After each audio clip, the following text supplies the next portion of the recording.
رسول صلی اللہ علیہ وسلم نے فرمایا کہ اللہ تعالیٰ ہر اس شخص کو سرسبز و شاداب رکھے جس نے میری بات کو سنا اور اسے دوسرے لوگوں تک پہنچایا۔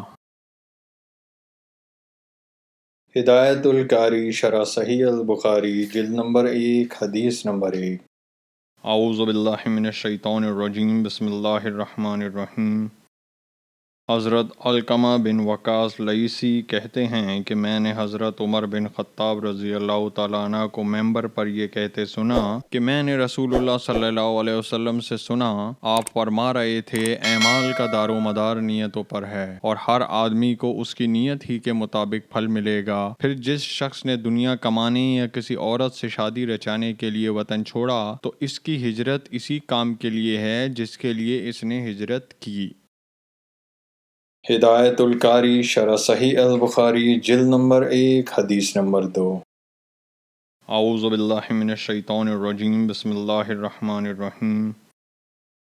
المومنین حضرت عائشہ رضی اللہ تعالیٰ عنہ سے روایت ہے کہ حضرت حارث بن حشام رضی اللہ تعالیٰ عنہ نے رسول اللہ صلی اللہ علیہ وسلم سے پوچھا، اے اللہ کے رسول، آپ پر وحی کیسے آتی ہے؟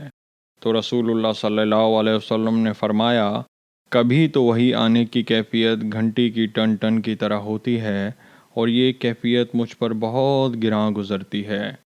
پھر جب فرشتے کا پیغام مجھے یاد ہو جاتا ہے تو یہ موقوف ہو جاتی ہے، اور کبھی فرشتہ انسانی شکل میں میرے پاس آ کر مجھ سے ہم کلام ہوتا ہے، اور جو کچھ وہ کہتا ہے میں اسے محفوظ کر لیتا ہوں۔ حضرت عائشہ رضی اللہ تعالیٰ عنہ کا بیان ہے، میں نے سخت سردی کے دنوں میں رسول اللہ صلی اللہ علیہ وسلم کو دیکھا کہ جب وحی آتی تو اس کے موقوف ہونے پر آپ کی پیشانی سے پسینہ بہہ نکلتا۔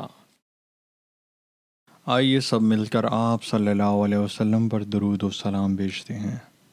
اعوذ باللہ من الشیطان الرجیم، بسم اللہ الرحمن الرحیم۔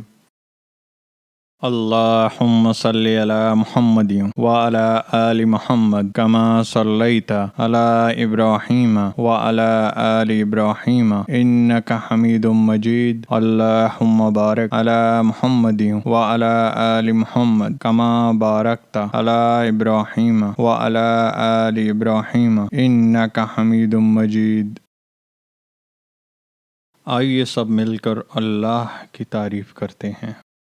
سبحان اللہ والحمد للہ ولا الہ الا اللہ واللہ اکبر۔